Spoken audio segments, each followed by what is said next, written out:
Assalamualaikum warahmatullahi wabarakatuh. Waalaikumsalam. Kembali lagi sama kita dengan saya sendiri Putri, ada teman saya Nurul Subha Akram, Ahmad Zakaria dan Abu Maulana Rahman. Kali ini kita berempat membahas mengenai kehidupan manusia yang tidak lepas dari yang selalu berdampingan dengan makhluk gaib. Dari salah satu kita berempat ada yang mengalaminya langsung, dan itu jika tidak ditangani secara langsung itu akan berdampak kepada seluruh anggota yang mengikuti acara tersebut. Oke, boleh diceritakan gimana aku deh? Oke, jadi sebenarnya ini bukan peristiwa yang saya alami dulu ya. Untuk kemarin karena saya ikut sebuah organisasi, dan organisasi itu sedang melaksanakan makrab. Kebetulan tempat yang kami tempati untuk acara tersebut itu memang tempat yang benar-benar kotor dan sudah seperti sudah tidak terpakai lama. Posisi sebuah gedung punya 2 lantai. Yang lantai pertama sama lantai kedua itu emang waktu pertama kali saya masuk itu auranya emang sudah berbeda. Itu ruangan benar-benar kotor banget. Lalu dari kami pun sebelum mencari pelaksanaan kan peran aktor aja itu bersih bersama-sama. Nah, saat membersihkan ruangan di lantai 1 selesai, kami pindah ke lantai 2. Nah, di lantai 2 ini ada salah satu dari teman kami yang merasakan apa ya, seperti hawa-hawa kehadiran makhluk-makhluk kayak gitu. Terus ada lagi satu teman saya cewek itu waktu ngepel sendirian di atas itu dia itu merasakan bau amis, muncul bau amis, kepalanya pusing, pengen mual. Nah, terus dia turun ke bawah kan, terus tanya sama yang teman saya yang pertama merasakan dulu. Jadi teman saya yang pertama merasakan itu namanya Rizky, yang kedua namanya Indah. Nah itu kok sama, kita kok sama-sama merasakan. Terus si Rizky ini punya teman yang memang punya kelebihannya, walaupun bisa dikatakan orang itu disabilitas, tapi di sisi lain dia punya kelebihan tentang hal-hal seperti itu. Lalu dia telepon sama orang tersebut, namanya Riko. Nah ternyata si Riko ini karena emang dia itu punya kelebihannya, dia itu sudah bisa memprediksi di awal sebelum kita memakai tempat itu, dia itu sudah bisa memprediksi, oh ini di tempat ini tuh bakal ada yang mau membuat acara di sini. Nah terus pas temanku telepon sama si Ricky ini, si Rizky ini, loh kok ternyata kamu yang bikin acara. Iya, teman sendiri. Dan itu pun satu organisasi lagi melibatkan banyak orang kan. Nah, si Rizky ini cerita sama si Riko, tadi saya di atas, nah ini ada teman saya juga yang merasa ini. Nah, terus si Riko ini minta difotoin tempatnya ini. Setelah difoto dikirim ke dia, ternyata benar si Riki ini udah bisa, walaupun dari lewat maya, lewat foto itu dia bisa melihat kalau di sini tuh emang ada kabar. Nah, terus setelah kejadian itu hari udah mulai malam ini, semua panitia tuh bersih-bersih, tapi ada kebanyakan panitia tuh belum tahu kalau ada yang ngerasain, kalau si Rizky ini ngerasain. Nah, terus kami tuh panitia yang lain kok melihat Rizky itu dia di luar kok fidgetan terus, mainan HP terus, ngapain sih kan, belum jalan ya. Ya, ternyata itu lagi VC sama si Riko ini buat menanyakan itu. Nah saat VC kan dia pindah kemana kan, ke masjid juga karena sebelumnya ke masjid. Jadi kan menelusuri? Enggak lihat, cuma jalan-jalan juga sama VC. Nah pas dia di masjid, kebetulan di samping masjidnya kan TK. Ya. Nah, saat dia PC kan dia sama tiduran juga kan. Nah, saat HP-nya itu nggak sengaja ke arah PC si Rocky ya, Riko ini bisa melihat penampakan dari visualnya si Rizky ini. Nah, itu berarti dia asli ini kan? Iya udah faktor keturunan kemarin katanya kakeknya bisa buat keturunan. Terus waktu si Riko ini lihat penampakan di HP-nya si Rizky ini takut dia langsung. Kaget. Berarti emang di tempat ini tuh walaupun kan ini kompleknya ada gedung yang bermaghrib, terus sebelahnya itu ada sekolahan yang satu komplek itu kan. Jadi termasuk satu yayasan ya? Ya, Jadi sekolahnya masih berfungsi apa kan? Masih. tapi muridnya sedikit. Udah. Berarti ada Dan bangunannya pun juga udah kayak kurang terawat. kurang terawat. Nah, Rizky udah jelas tahu bahwa di sini tuh ada yang nggak beres, lalu minta tolong sama dia buat kesini lagi. Nah terus waktu Riko ini sampai ke lokasi juga benar-benar dia itu merasakan aura-aura yang sangat indah. Banyak sekali hal-hal yang katanya mendatangi tempat itu. Karena menurut kita yang belajar juga dari orang yang menjaga tempat itu, kemarin harus ada acara dari kampus kita juga untuk ada kesurupan masal sampai 20 orang.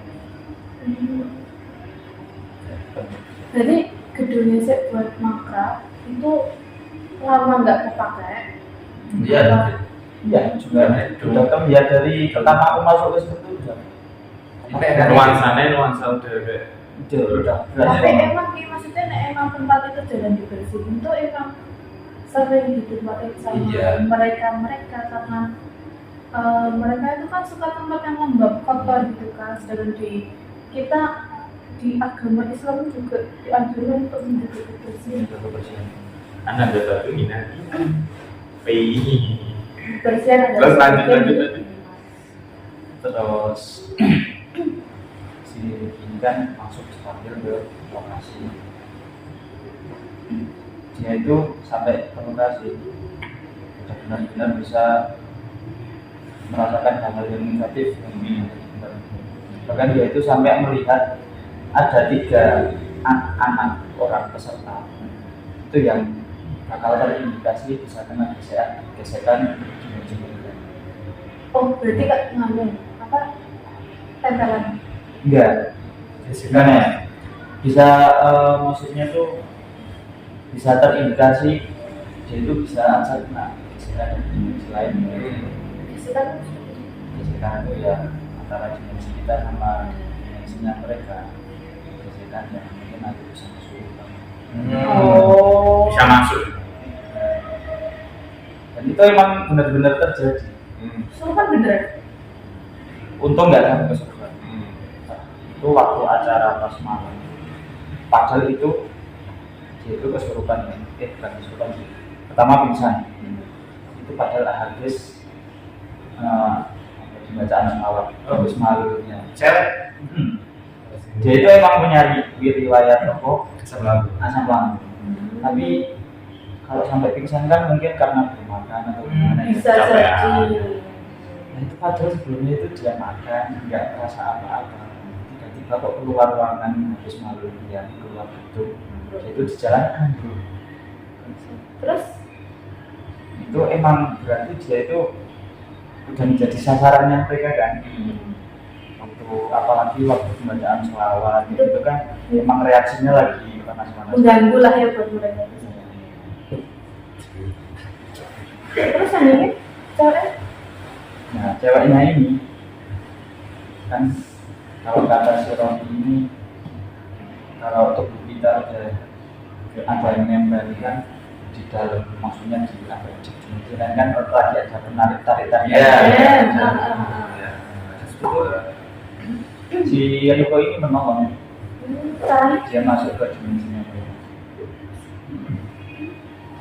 Jadi si Membenteng itu gimana ya?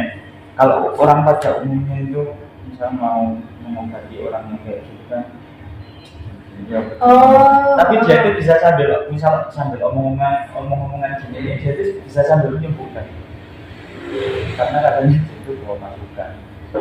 Siapa? Ikonya? Kok ada begitu ya? Sebenarnya maksudnya emang aku sering dengar yang kayak gitu, cuman belum pernah mengalami iya bukan karena belum pernah malah maksudnya itu masih kayak ngambang gitu kayak ini sebenarnya ada beneran nggak sih? ya karena kan belum pernah mengalami sendiri karena belum percaya sebelumnya. Iya sih. Jadi selama Riko di sini itu untuk apa ya? Membentengi dari hal-hal di luar sana yang dapat mengganggu semua orang yang ada di tempat itu. Jadi selama dari sore sampai subuh itu sampai enggak tidur. Itu cara dia membanding itu dia masuk ke dimensinya mereka apa tetap stay di situ tapi Mungkin apa pakai cara yang beda. Kalau emang dia dari awal udah ngomong ini aku mau bertanya mereka, maksudnya ngasih portal gitu loh agar mereka itu masuk. Tapi nyatanya dia juga di waktu dia membetengi dia juga ngomong sama kita loh. Bisa ngomong sama kita loh. Berpindah-pindah tempat aku tetap di satu titik itu bisa. Satu titik. Oh. Sampai cerita-cerita sama kita sampai jam 12 itu pun dia bisa.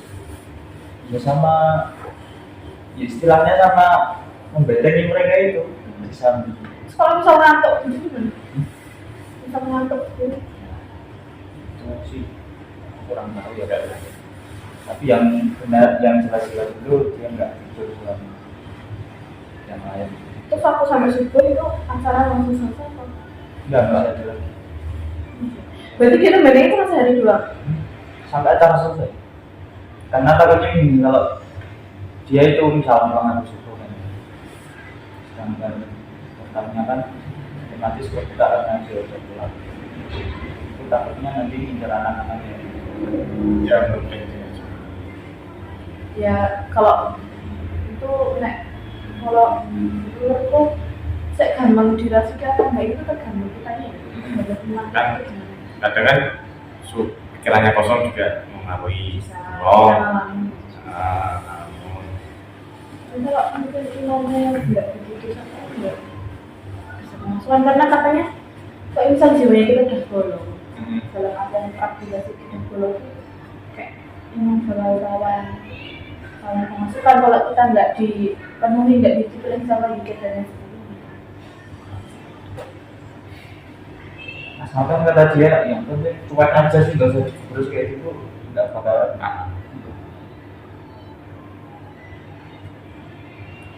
Berarti itu kan dibendengi karena emang yang sana emang sangat banyak ya.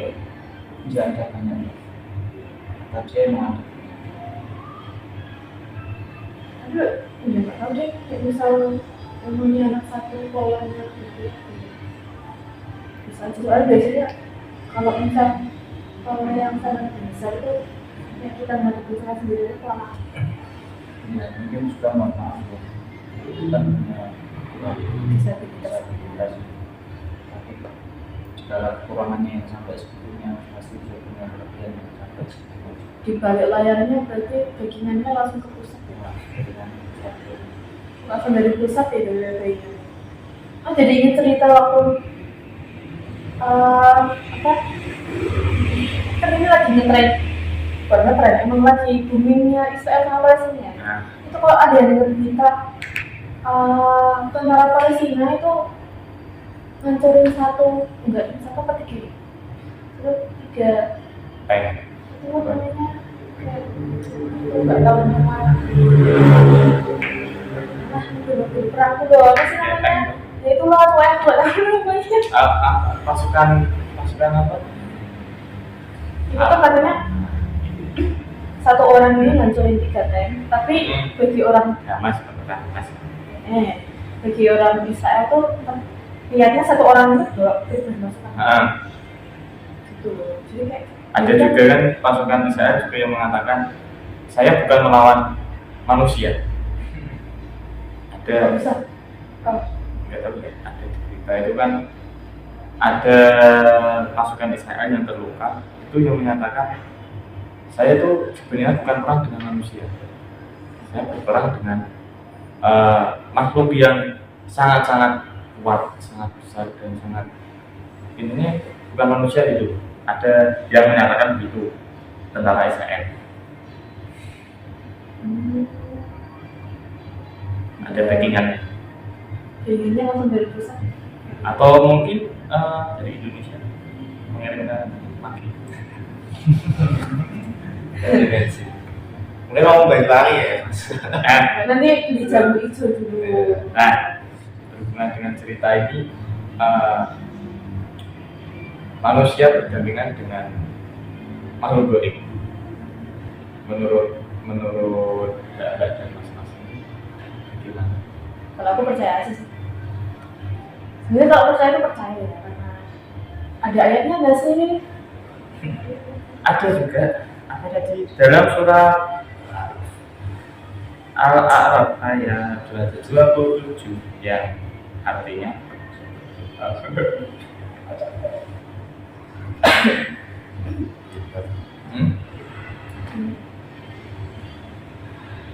wahai anak cucu Adam, janganlah sekali-kali kamu tertipu oleh setan. Dari sebagaimana ia setan telah mengeluarkan ibu bapakmu dari surga dengan menanggalkan pakaian keduanya untuk memperlihatkan kepada keduanya aurat mereka berdua. Kayak jadi Dalam cerita. kisah Nabi Adam itu Iya. ditanya, Lanjutannya masih ada. Mas ada. Sesungguhnya ia setan dan para pengikutnya melihat kamu dari suatu tempat yang kamu tidak bisa melihat mereka. Sesungguhnya kamu telah menjadikan setan itu sebagai penolong bagi orang-orang yang tidak terima. Penolong bagi orang yang tidak beriman. Ya, kemudian ada satu Maksudnya? yang pertama, setan dan para pengikutnya melihat kamu dari suatu tempat yang kamu tidak bisa melihat mereka. Jadi mereka itu bisa melihat kita, tapi kita tidak bisa melihat dia. Satu sisi. Satu lagi, kamu telah menjadikan setan sebagai penolong bagi orang-orang yang tidak beriman. Itu penolong itu maksudnya gimana? Oh, mungkin kali. Oh iya benar-benar. Konsep saja dulu. Benar-benar. Iya penolong bagi manusia Iya. yang tidak beriman. Iya. Ya, Pesugihan itu maksudnya. ya pesugihan, santet, terus dan pelet itu kan mungkin dibantu oleh makhluk-makhluk seperti itu ya. oleh saudara-saudara. Berarti setan itu termasuk ya? Iya. Iya, iya mas. Kalau setauku satanik itu bukan menyembah setan. Ya, ini tidak. Nah, kalau mengikuti setan karena di aliran satanik setahu saya itu dia hanya fokus dengan menghujat nabi atau menghujat Tuhan yang ada di agama-agama tertentu ya, contohnya di agama Kristen dia mencari celah untuk menghujat Isa atau yang disebut itu Isa itu Tuhannya mereka ya. Mungkin ada di Alkitab yang tidak menjelaskan kisah Dalam Alkitab terdapat kekosongan. suatu masa di mana ketika Isa remaja sampai Isa dewasa Tidak ada Jadi riwayat cerita. hilang. tentang mana kan hilang. Dan itu dijadikan untuk satanik sasaran untuk satanik untuk menghina atau menghujat Jadi salah itu sebenarnya tidak, maksudnya ada hubungan atau sebenarnya tidak. Kalau setahu saya itu cuma mencari Enggak. masalah. Enggak, seingatku dia tahu kalau semisal iblis itu emang dibawa kekuasaan Tuhan Dia tahu. Waktu kalau ada yang nonton podcastnya Habib Jafar kan, Habib Jafar itu tanya kalau udah tahu iblis itu di bawah ibarat jauh lebih rendah daripada Tuhan, kenapa tidak menyembah Tuhannya tapi malah iblis? Tapi secara realita kan sama itu tidak menyembah iblis. Dan ternyata para pengikut Satan itu tahu maksudnya resiko dia jadi pengikut Satan itu tahu ternyata emang ininya kalau masih sadar kita tahunya dari itu. Tapi pertanyaannya adalah kalau masih sadar kan Kenapa dia menjalankan? Sulit.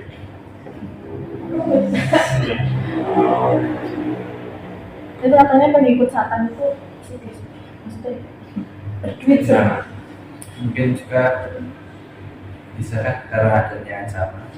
Iya, gue ketika pengikut salah satu pengikut setan itu mau keluar dari golongan setan itu emang harus kayak ada konsekuensi yang harus ditanggung. dikorbankan. Iya, entah itu ancaman atau apa gitu. Jadi kayak banyak Mau pengikut keluar setan. takut gitu ya. Iya, banyak pengikut setan yang waktu udah keluar dari golongan itu kan mesti diincar dong sama golongan itu. Nah, yang udah keluar ini rata-rata itu kayak misal sengaja apa sih mungkin badan biar kayak semua struktur tubuhnya tuh beda karena ternyata para pengikut setan itu apa ya istilahnya emang punya ilmu batin. Jadi kayak misalnya kamu tuh latar belakangnya emang seperti ini. Jadi ketika misalnya ini orang yang keluar itu yang jadi awalnya aku jadi gemuk, jadi kayak yang sana nggak bisa istilahnya tuh nggak bisa memprediksi karena yang dia prediksi adalah bentukan awalnya kayak gini. Katanya sih kayak gitu. Juga satannya juga mengabdi setan nggak sih? Mengabdi setan. Lupa alur kita. Mengabdi setan. Kan kontrak ya, Ya. kontrak antara manusia. Nah, kalau berhubungan dengan kontrak, kalau pesugihan itu kan setiap tahun ada yang disuguhkan kepada itu yang disuguhkan. Iya, imbalannya kan. Itu imbalannya. Karena kemarin aku lihat video take-nya jurnalis itu kan kayak di bangunan apa ya, jadi pabrik atau apa, dan ternyata setelah lama terbengkalai itu kan jadi banyak makhluk kayak di sana. Itu salah satunya ya kan rata-rata tuh kayak menggoda manusia kayak apa sih mengikat perjanjian kayak pesugihan gitu kan. Dan ketika waktu itu kan ditanya sama ada 3 tim, jurnalisa, kesehatan Jawa sama satunya juari misteri. Itu kan tanya imbalannya apa kalau kita tuh pengen kekayaan. Nah dari sana tuh minta awalnya kayak cuma darah hewan, jadi kayak misal dari kecil. Tapi mungkin dari jeroan hewan kayak misal anti ayam, ayam dan ayam gitu. Jadi lama-lama jadi kepala hewan dan kepala sapi kan gitu. Ntar lama-lama jadi Berdiri di manusia.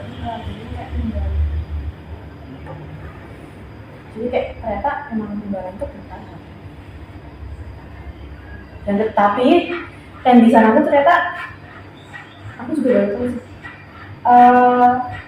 Udah nggak tahu biasa kali nanti ya. Tapi ada yang kayak udah stop, aku nggak mau gini. Tapi ada aja yang manusia tuh mancing.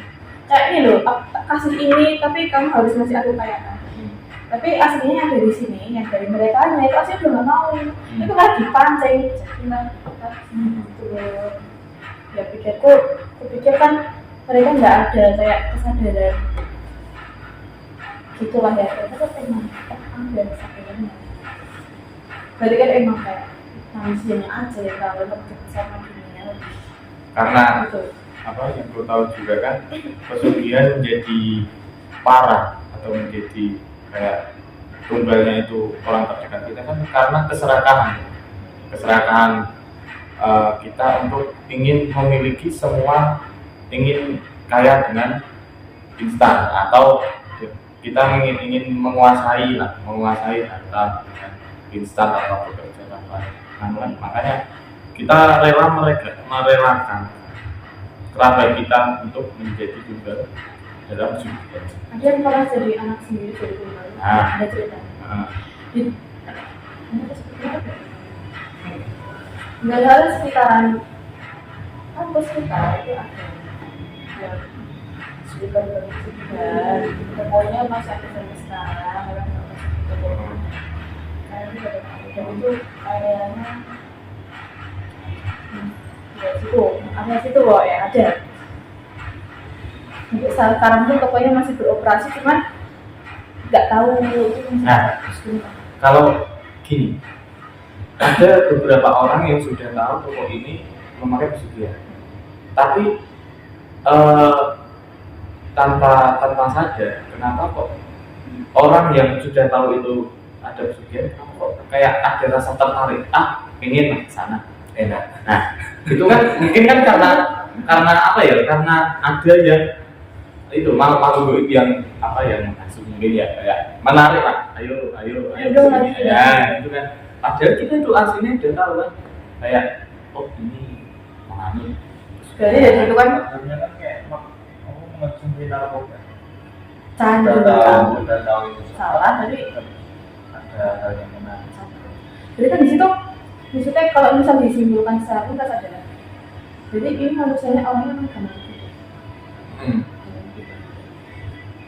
Kalau yang tahu SMA aku, depan dulunya depan SMA aku kan ada toko soto. Tahu. Itu awalnya waktu aku zaman SMA aku nggak tahu ternyata kalau toko warung soto itu pakai guna-guna. Awalnya nggak tahu karena waktu aku sama teman makan nggak tahu kenapa kita tuh rasanya nggak bisa doa, tapi itu nggak sadar. Sadar tuh waktu udah selesai makan balik tuh aku baru ngomong kan sama kawanku, Pak, kita makan tadi bisa doa nggak sih? Oh iya. Oh enggak deh, masih masa ya baru sadar. Terus waktu itu kan aku masih di pondok. Malamnya untuk ngaji, aku itu mendekat Putri, gue udah pisan-pisan mak soto nih ngarep. Aku bener itu siangnya aku belum makan. Kaset banget.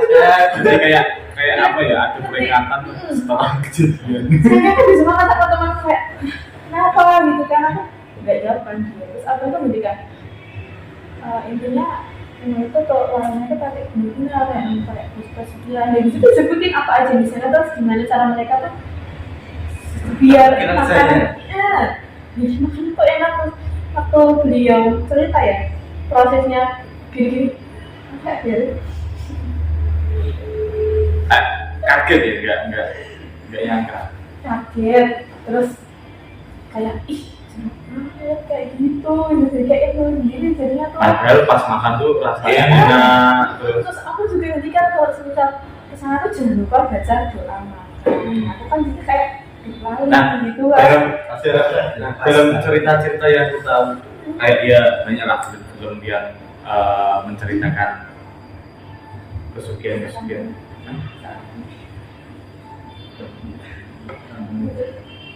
Itu kan setelah kita seolah akhirnya sadar. Contohnya aku Jagaria itu lagi makan, ternyata itu ada ternyata tokonya itu warungnya itu juga pesugihan atau guna-guna kan yang laris. Terus si Harvey ada ini kamu harus baca doa. Dan dalam doa itu setelah berdoa muncullah kayak yang aslinya mie jadi kayak apa? Bunga. Nah itu kan hanya cerita fiktif atau mungkin gambaran juga. Tapi apa benar-benar kayak gitu ya kan? Dalam cerita tadi kan kita nggak sadar. Kita nggak sadar. Kita juga nggak tahu. Kita nggak sadar. Dan aslinya juga di setiap kita makan kan refleksnya Bismillahirrahmanirrahim itu minimal kan ya. Bismillah. Tapi kenapa kalau di situ nggak langsung makan aja gitu, nggak bilang sadar ya, kebiasaan kita itu hilang. Jadi emang dari kita ya kan harus benar-benar kuat iman.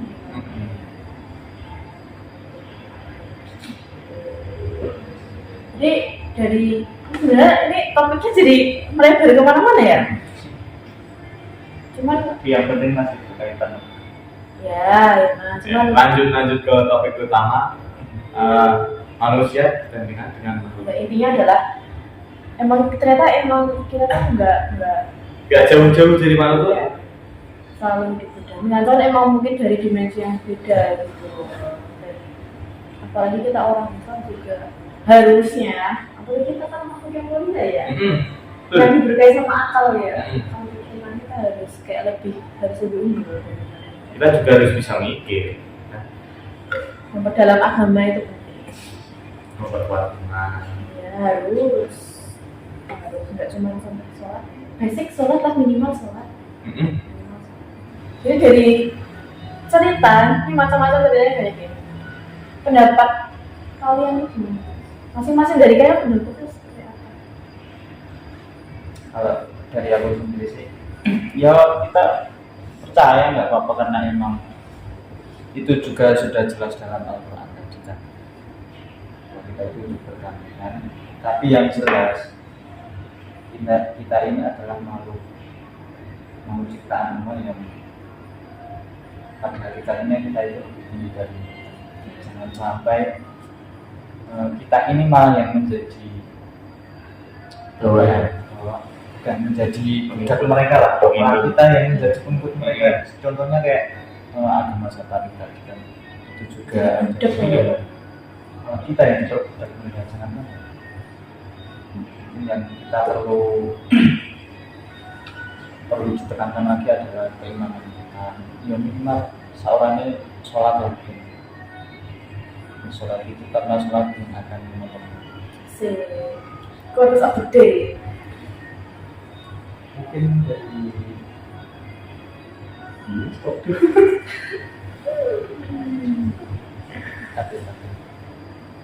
Nggak cuma sholat sih sebenarnya. Dan kita punya kitab juga harus dibaca loh. itu Harus dibaca. Minimal nggak kita bisa baca ya apa. Sejelek-jeleknya kita tuh setidaknya tetap sholat. Ada kuota sudah kan? Emang kita tidak bisa mengoperasi apa tapi bisa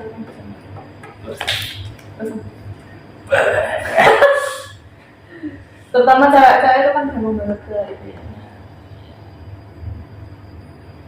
Karena ada yang ingat kuota sewaktu Pak Nur kan? Pak Nur loh, Pak Aku juga. Falsafah siapa? Terus nanti. Ada yang ingat aku nggak? memangnya Lo kan cewek itu kan gampang, maksudnya cewek itu kan apa-apa pakai perasaan ya? Nggak kayak cowok yang sederhana kayak begitu. Makanya aku waktu itu, karena waktu itu presentasi aku adalah mengenai wanita. Waktu itu aku juga bosan sama cewek. Jadilah wanita yang berperan. Ya benar, ya kan? Jadi jangan jadi cewek yang wanita yang berperan. Karena juga setahu Karena jadi kayak jadikan sibukmu itu sebagai belajar yang berpikir dan bergerak itu sebagai manfaat. Karena kalau wanita itu tidak disebutkan dengan hal yang baik, itu bakal lebih sering dikendalikan oleh hawa nafsu. karena juga sudah ada riwayat juga kan pengikut terbanyak Dajjal itu kan juga Wanita. yang banyak masuk neraka. Wanita. Masa aku tidak ada. Nah, di Al-Quran itu bahasa wanita kan. Wanita. kan apa ya? Tapi aku Ya, nggak Pak, sih, menerima bisa. untuk wanita. Pak. Islam saat mendiakan wanita. Iya. Betul. Di samping sisi lain penghuni neraka dan belajar wanita, Islam sangat mendiakan wanita. Iya, setelah masuknya Islam. Betul kan?